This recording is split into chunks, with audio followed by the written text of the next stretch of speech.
Jeremiah 29, even verse 11, that I know the plans I have for you. They are plans for good, not evil, to give you a future and to give you a hope. And that is who I am talking to today. That it doesn't matter what is happening. Just focus on the plan of God. Keep your eyes on Jesus.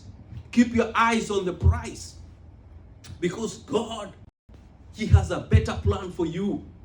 His plan is not for you to be stuck or paralyzed in that same situation. Yes, it happened.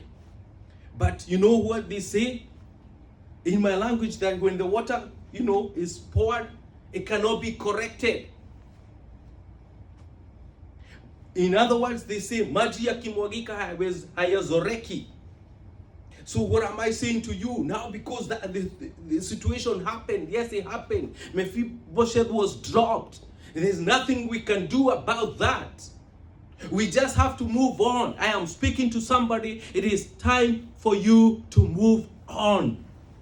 It is time for you to take a step forward and move towards God and see what God has for you, because He's the creator of heaven and earth. The Bible says that, the earth is the Lord and everything in it.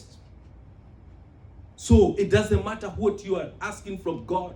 It doesn't matter. Maybe you are saying they took my money, or they took my business, or they took something from me. And now you are stuck there. You are crying day and night, saying that because they took, now I am here in this situation. But I want you to focus your eyes on Jesus, because He has a better reward for you. He has something better. He's prepared. All this time He has been preparing something better for you. A double recompense. A double portion. That is what God has been preparing for you, so your life can be better.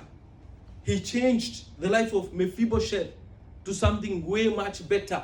Eating at the table of the king every single day. In fact, the Bible says, if you read the rest of it, is that he became like one of the sons of the king.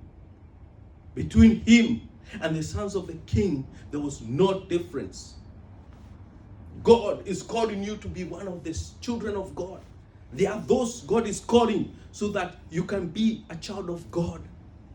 Bible says in John 1:12 that unto them that believed, He gave them the power and the right to be called the children of God. That is what God has for you today. I want to encourage somebody. Do not be, stuck in that same spot. Do not look back. Keep focused ahead. That is where your salvation is going to come from. That is where your better days are ahead of you. They are not behind you. In the book of Genesis, there is one woman, Lot's wife, we read about, who looked back. They were told to move forward without looking back. And the Bible says that she turned into a pillar of salt. That when we plan, and when we visit the Holy Land, when we plan and we go to the Holy Land, hopefully we will witness this spot. The Bible says it's still there, where this Lot's wife turned into a pillar of salt. What am I saying? I'm saying to somebody, looking back is not going to solve a problem. Looking back is just going to make a problem. You are trying to make the problem permanent. Looking back is not going to help anything. Because God said, keep going forward without looking back. But she did not listen. I hope that you are going to not act like the Lot's wife today. You are there. Don't act like Lot's wife today. There are people, there are even people, let me speak also to this. There are even people you did wrong. You did them wrong years ago, 5 years ago, and you apologized. But today, even today in a conversation, remember what you did to me 10 years ago. Remember you did this to me